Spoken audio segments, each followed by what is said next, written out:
So,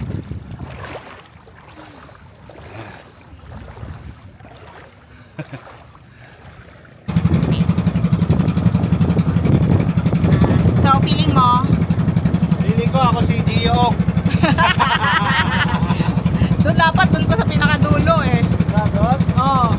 Bihiga nga lang si Gio dito eh. Oo. Ayan o. Ayan siya o. Kita niya? Arya! Get back here! Now! You're going to fall there! Not just that, you're going to let mom fall there.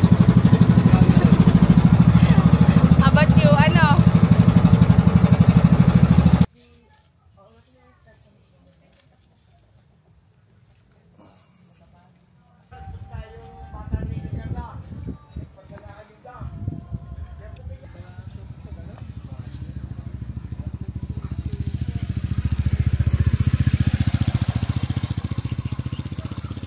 Dito na si Maming. Morning po.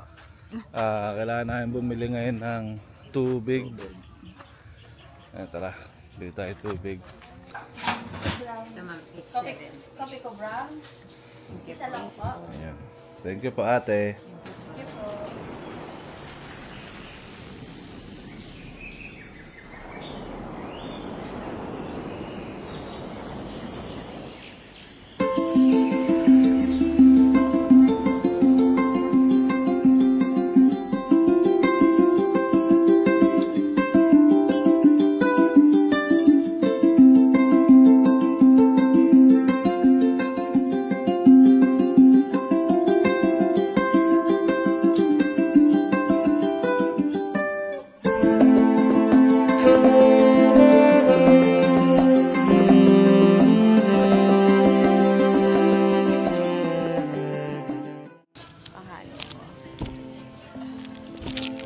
Sa'yo. Ito ka na lang. Wala naman kasi na hindi din pala eh. Black coffee. Coffee ko black. Tamis yun. Yeah. Yeah, instant yun.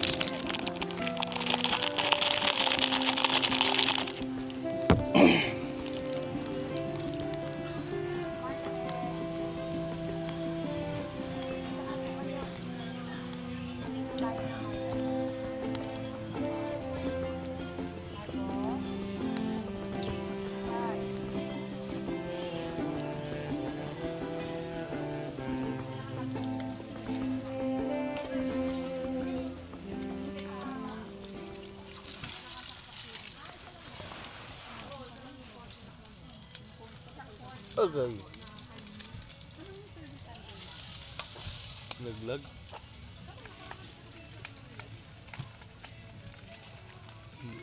Hi guys. So ayan, tapos na tayo magluto at kainan na tayo. Eat well, baby Margo. Anong ulam mo? Hotdog and egg. Hotdog and egg.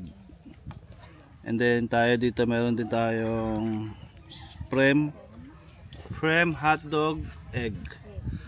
Ayan. Good morning. Good morning, my love. Good morning. Good morning.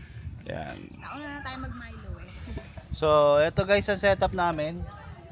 Inabot na kami ng kaunting araw pero okay lang kasi morning sun naman yan. Mga vitamin D kaya tatanggapin natin yan. So ngayon ito kakain na muna kami and then after this mag-island hopping kami. Are you guys ready?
So ayun guys, tapos na kami mag island hopping at kami ay pabalik na sa aming tent.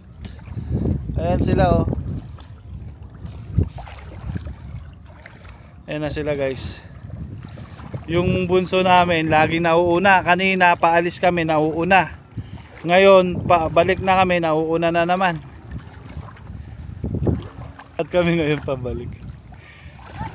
So yung experience guys nung pagsisid namin, ano siya mix, para sa akin mix emotion siya.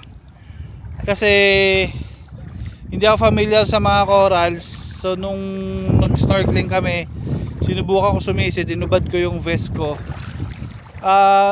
Medyo natatakot ako kasi iniisip ko baka kung anong lalabas doon sa mga corals, at saka yung itsura niya parang maganda siya pero nakakatakot kapag hindi mo kabisado. And yung mga anak ko, sanay silang mag-swimming lagi. Talagang nagbababad sa swimming yung mga yan. Natakot din sila, umahon din sila agad. Kasi nga, nung nakita na nila yung mga corals, medyo natakot sila. Natalisod pa ako. Kakain kami, wala na kaming stock, wala na kaming panluto, wala na kaming bigas. Meron na lang kami dilata. Pero kailangan namin kumain kaya kakain kami sa kantin.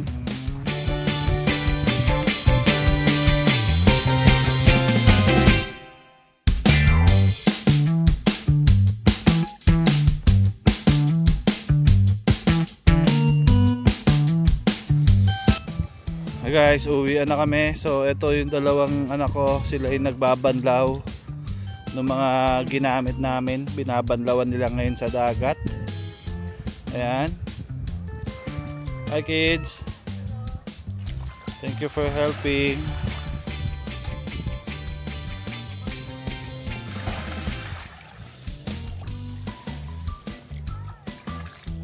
Binabanlawan nila yung mga baso, sanse, at saka yung pinagprituhan namin dito sa dagat guys.